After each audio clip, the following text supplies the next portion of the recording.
हर हर महादेव। हर हर महादेव। आज आपको एक विशिष्ट कथा सुनाते हैं जो संबंधित है दोष के प्रत्यारोपण से।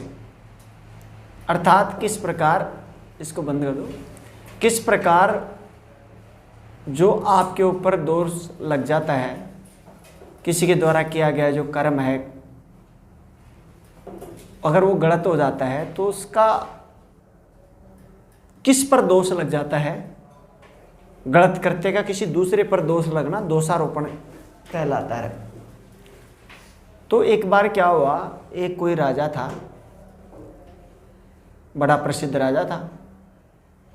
तो राजा ने क्या किया कि बड़े विशाल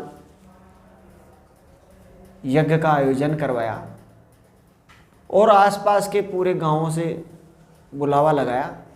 तमाम ब्राह्मणों को बुलाकर उन्होंने दान दक्षिणा दी। दान दक्षिणा के बाद में उन्होंने क्या किया कि उनके लिए भोजन का आयोजन करवाया। तो पहले के ज़माने में भोजन वगैरह आज भी खुले में ही बनते हैं, पहले के आज भी क्या है, खुले में बनते हैं। तो भोजन खुले में बन रहा था। तो इसी दौरान एक बाज ऊपर से गुजरता है। बाज के पंजों में एक सांप था। सांप उस बाज से छुड़ाने के लिए झटपटा रहा था। तो और बाज उसको पकड़ रखा था, बाज का भोजन था। जब वो गुजरते हैं तो सांप जब बार बार यूं उसके फण मार रहा था तो उसका जो जहर है, लार जो है, वो आके गिर जाती है किसमें, भोजन में। और जब भोजन में लार गिरती है तो वो सारा जो भोजन था वो विषैला हो गया।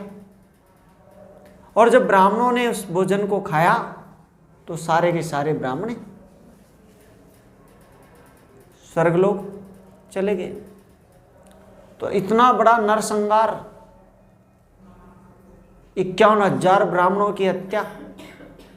अब इसका आरोप किस पे लगे? तो वहां पे प्रकट हो जाते हैं यमराज अपने पीए के साथ। यमराज का पीए कौन है? चित्रगुप्त। तो चित्रगुप्त के साथ आ जाते हैं। बोला चित्रगुप्त, बताओ ये 51,000 ब्राह्मणों की जो हत्या का आरोप है, इसके लिए किसको दंडित किया जाए। तो उन्होंने कहा कि भाई ये जो सांप है, ये सांप के मुंह से, सबसे पहले उन्होंने कहा कि राजा की वजह से मारे गए हैं। तो राजा के पास जाते हैं। राजा ने कहा महाराज, इसमें मेरा क्या दोष है? मैंने 51,000 ब्राह्मणों को बुला के भोजन करवाया, तो ये क्या मेरा दोष है? अब आप मेरे को ये बताओ, होनी को कौन टाल सकता है? अगर मैंने जहर मिलाया हो, या मेरी नज़रों में किसी ने मिलाया हो, या मेरी गलती से कहीं मिला हो, भोजन खुले में बन रहा है, पक रहा है तो खुले में पक रहा है, और उसमें अगर कोई चीज़ आके गिर गई तो उसमें मेरा क्या गलती है? भाई क्या ब्राह्मणों को भोजन कराना दोष है? पहले के ज़माने में खुले में बनते थे, आज भी खुले में बनते हैं, बड़ी जो भोजन बनते हैं। उनकी बात तो सही है यार, ठीक है, तो आरोप किस पे लगे? बोला कि इस सांप को पकड़ के लेगा, सांप की वजह से हुआ है सारा। गए सांप के पास, हे सर्प देवता, 51,000 ब्राह्मणों को मारने का, कत्ल का आरोप लगा है, आप क्या कहेंगे? 2 शब्द। माइक दे दिया किसको? सर्प देवता को। सांप देवता होता है। सर्प देवता ने कहा महाराज, आप मेरे को एक बात बताओ कि आप मेरे ऊपर 51,000 आदमियों का कत्ल का आरोप लगा रहे हो। जब मेरा ही कत्ल किया जा रहा था तब तो आपने नहीं सोचा, और जब किसी आदमी का कत्ल ही हो रहा तो वो झट पटाएगा। मैं क्या ब्राह्मणों की ये कह रहा था भाई नीचे लार जाके गिर जाए, ब्राह्मण मर जाएं? अरे मैं तो अपनी रक्षा कर रहा था उससे। अब मैं रक्षा कर रहा था, मैं घायल था, मेरे को ये नहीं पता कि मैं अपनी बचाव में क्या क्या कर रहा था। उस दौरान कोई लार गिर गई तो इसमें मेरा क्या आरोप है? आपने मेरे को विषैला क्यों बनाया है? अरे मैं तो अपनी रक्षा तो करूंगा। बोला बात तो सही कर रहा है। बोला सर्प देवता को बाइज्जत बरी किया जाता है। तो साहब किसके पास जाएं? बाज के पास आए, तुम तो पहले ही चले गए बाज के पास। चित्रगुप्त बाज को प्रस्तुत किया जाए, कटघरे में किसको लाया गया? गीता की शपथ पथ खा के खिला उला के फिर पूछा गया, जो भी कहोगे सत्य कहूंगा, सत्य के सिवा। उसने कहा कि बाज, तुमने एक सर्प को पकड़ा और उस सर्प के मुंह से क्या गिर गई? लार गिर गई, और 51,000 ब्राह्मणों का क्या हो गया? कत्ल हो गया, और तुम इसके क्या हो? आरोपी हो। बाज ने कहा, महाराज, हर आदमी को अपना पेट भरने का अधिकार है, और जीवा जीवानाम भक्षणम, जीव ही जीव का क्या होता है? भोजन होता है। कि आप मेरे को ये बताओ कि आपने मेरे को हल दे के भेजा होता, खेती करना सिखाया होता तो मैं खेती करके खा लेता। जब आपने मेरे को कर्म ही ये दिया है कि आप मैं जीव को मार के खाऊंगा, तो इसमें मेरा क्या दोष है? मैं सांप को मार के खा रहा था, ये मेरा दोष है? अब मेरे को क्या पता था कि उसके नीचे वो आएंगे, वो अपना भोजन बना रहे हैं, मैं तो उड़ रहा हूं यूं। अब वो मेरे फण मार रहा है बार बार, तो मैं कभी इधर जा रहा हूं कभी उधर जा रहा हूं, मेरे को क्या पता नीचे आ गया।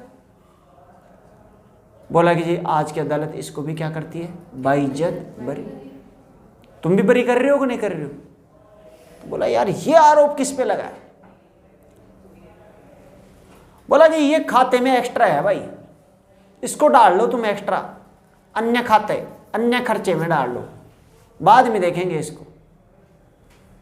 तो कई कई चीजें ऐसे अन्य खर्चे में डाल ली जाती है। समय गुजरा, देश काल परिस्थितियां बदली, साल 2 साल 5 साल 10 साल बाद में ऐसा हुआ कि कोई ब्राह्मणों का टोला उस राजा के महल के पास से गुजर रहा था। संध्या काल हो गया था। ब्राह्मण सोचे यार ये गढ़ है तो क्यों ना अपने इधर की साइड ठहर जाते हैं, अब आगे पीछे तो कहाँ चलेंगे भाई, एक किला आ गया तो दूसरा किले में आने में समय लगता था, तो अपन यहीं रुक जाते हैं, रात्रि विश्राम करके चलेंगे, कोई जागीरदार राजा तो होगा ही यहाँ पे, तो भोजन तो मिल ही जाएगा, और अपन फकीर आदमी, अपने को और क्या चाहिए। तो वो यूं बात ही कर रहे थे, तो कुछ ऐसे कर रहे थे यार अपने को पहले पता लगाना चाहिए कौन है, कैसे है, क्या है, कोई क्या तर्क रख रहा था। इसी बीच एक महिला उधर से निकल के आती है जो घास काट रही थी वहाँ जंगल में। उसने कहा ओ बामन बाबा हूँ। बोला क्या देवी? बोला कि जो उधर मत चले जाना। बोला क्यों? बोला क्या तुम्हें पता नहीं वहां कितना बड़ा कांड हुआ था, सामूहिक नरसंहार हुआ था, 51,000 ब्राह्मणों की हत्या की गई थी, कत्ल की गई थी। इस राजा ने 51,000 ब्राह्मणों को जहर दे के मार दिया। कितने ब्राह्मणों को जहर दे के मार दिया? और वो खाता टू टू टू टू बोल गया, क्योंकि सेंसर लगा के छोड़ दिया था उसको। चित्रगुप्त और यमराज वहां प्रकट होते हैं, और यमराज कहता है चढ़ा दे इसके खाते में 51,000 ब्राह्मणों का कत्ल का आरोप। क्यों क्यों चढ़ा दे उसके ब्राह्मणों के कत्ल का आरोप? क्योंकि जब यमराज उस बात का, विधान का, दंड का, आरोप का निर्धारण नहीं कर सके, एक महिला ने जाने अनजाने में ही गलती से सहजता से ये कह दिया, अबोधता में ये कह दिया कि भाई राजा ने मार दिया। किसने मार दिए? अब उसको क्या पता कि उधर यमराज पूरा मामला ले लिया, और बाज को भी पैर भी उसमें अदालत में बुला लिया, और सांप को भी अदालत में बुला, सब इज्जत क्या है, बरी। उसने आरोप एक नेक इंसान पर लगा दिया। किस पर लगा दिया? राजा पर लगा दिया। तो इस बात को लेकर 51,000 ब्राह्मणों के जो कत्ल का आरोप था वो किस पर मंडित हो गया? उस गरीब महिला पर आरोपित हो गया। तो कई बार ऐसा होता है, अभी इस गुड़िया ने एक कहानी कही कि हमारे पड़ोस में एक महिला है, तो वो पितृ आने का स्वांग करती है, तो वो सारी चीज गा देती है, ऐसे नहीं किया, ऐसे नहीं किया, ये वो, जो कि पितर नहीं करते हैं। मेरे को लगता है कि वो नाटक करती है, जैसे हंस हंस के बता रही थी। क्या क्या इन्होंने नहीं बताया।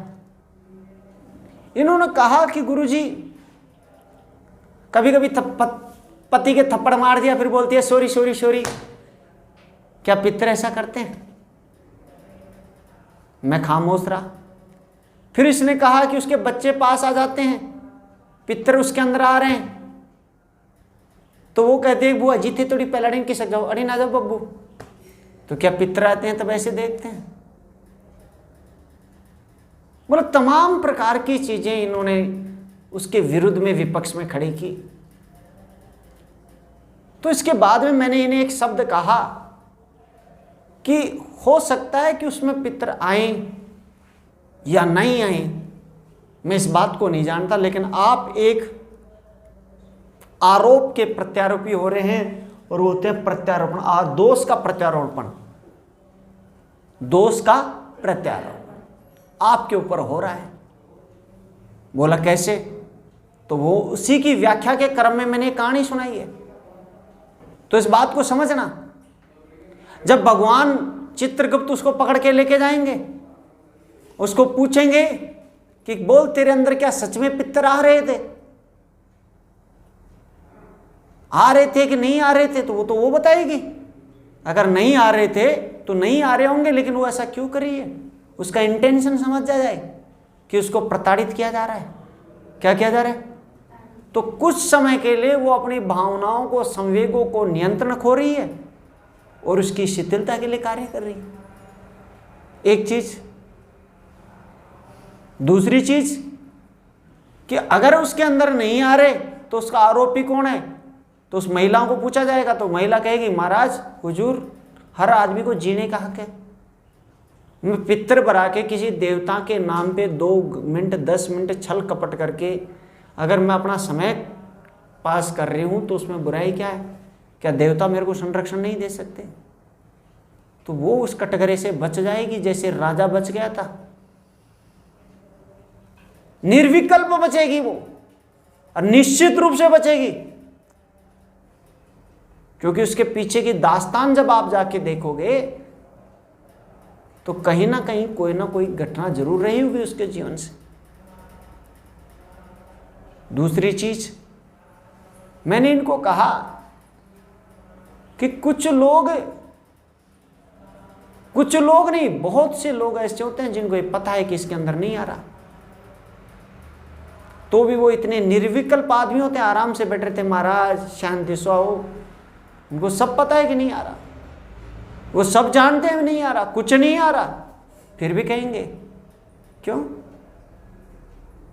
क्योंकि उनको पता है कि इस दोष को अपने सर पे क्यों ले, क्योंकि जिसने सामना किया उसका प्रतिकार, उसका विरोध होना ही है। क्योंकि वो विरोध किसका किया जा रहा है? वो देवता का विरोध किया जा रहा है। ये बताओ, देवता उससे सुलटे या उससे सुलटे? देवता उससे तो सुलटे ही सुलटेंगे, इसमें तो कोई शक नहीं। जो नकली ढोंग कर रहा है, पाखंड कर रहा है, उससे तो निश्चित रूप से सलटना है, इसमें तो कोई किंतु परंतु नहीं। लेकिन जो ये कह रहा है वह तेरे अंदर नहीं आ रहा, तो देवता देखेंगे कि मेरे सिंहासन का जो उपयोग करके मेरे नाम का जो दुरुपयोग कर रहा है, तो कम से कम तो उसको मान लेता। अब देवता अपने कर्म का दंडित खुद करेंगे या आदमियों से दिलाएंगे कि भाई जा, तेरे को नॉमिनेट किया है, तू जाके रोक मेरे नाम पे जो भी हो रहा है। मेरी बात समझ रहे हो? तुम्हारे को कभी पितर ने आके कहा है कि तू जाके रोकना उसको, वो मेरे नाम पे कर रही है झूठा नाटक? उनको एजेंट की जरूरत नहीं होती। क्या? भगवान को एजेंट की जरूरत नहीं होती।